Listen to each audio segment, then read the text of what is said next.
The history of Canadian basketball. But where did it begin? The game of basketball has captivated millions of people worldwide and has become a pop culture phenomenon. To the surprise of many, a Canadian, James Naismith, invented the sport in 1891. It began with a peach basket. The peach baskets were closed and balls had to be retrieved manually until a small hole was put in the bottom of the peach basket to poke the ball out using a stick.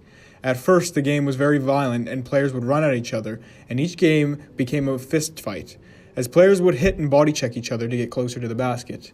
Naismith published rules for a new game using 5 basic ideas and 13 rules. Players weren't allowed to bounce the ball until 1901 and could only pass after bouncing it. In 1909, double dribbling was eliminated. Dribbling was outlawed in 1927 and reinstated 2 weeks later, becoming one of the most influential parts of the game we love today.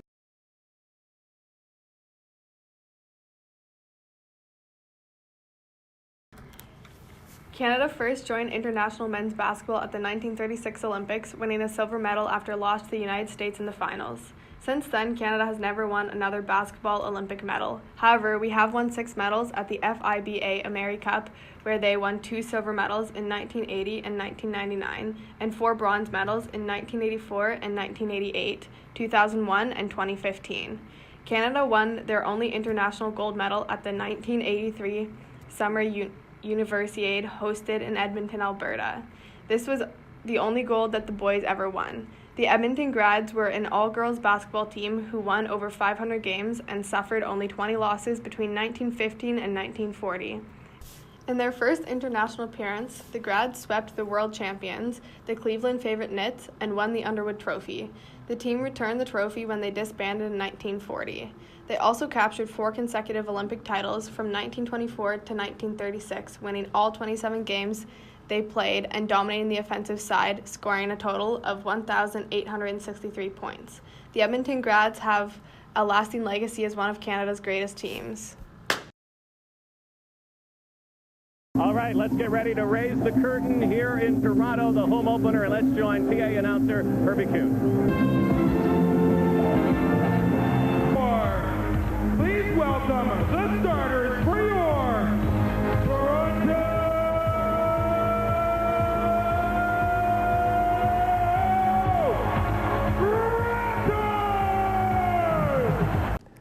Professional basketball in Canada all began back in 1946 with the merger of the Basketball Association of America and the National Basketball League. The Canadians were known as the Toronto Huskies. On November 1st, Toronto hosted the league's first game against the New York Knicks. To be blunt, we were terrible. The Americans beat us in every way. Professional basketball in Canada ended there. It wouldn't begin again until about half a century later in 1994, Canada finally re-emerged onto the scene for basketball. The Canadian flag bearers of the NBA became known as the Vancouver Grizzlies and the Toronto Raptors. The Grizzlies didn't last too long and were quickly moved to Memphis. But as basketball exploded into pop culture, the Toronto Raptors became quickly known as the Canadian pride of basketball. With over 20,000 live viewers per game and many more through TV and social media, the Raptors have captivated audiences from all around the world.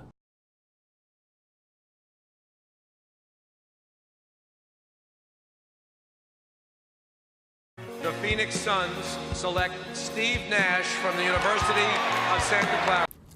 Although the Canadian men's team may not have won many gold medals, we produced some great basketball players and coaches. Steve Nash was known as one of the most prolific passers in NBA history. Born in South Africa, his family was from Canada, and he would go on to live in Canada for most of his life. Nash was drafted 15th overall in the 1996 NBA draft by the Phoenix Suns and would go on to play for the Dallas Mavericks and the LA Lakers. Steve Nash will forever go down as one of the most influential players in Canadian basketball history, as well as being a 2-time NBA MVP and one of only 2 Canadians inducted into the NBA Hall of Fame. Another honorable mention, Jay Triano, who has had over 30 years of coaching experience on both an international and NBA level. And although he didn't have a prolific playing career, he made his mark on Canadian basketball history for his passion of the game and his knowledge.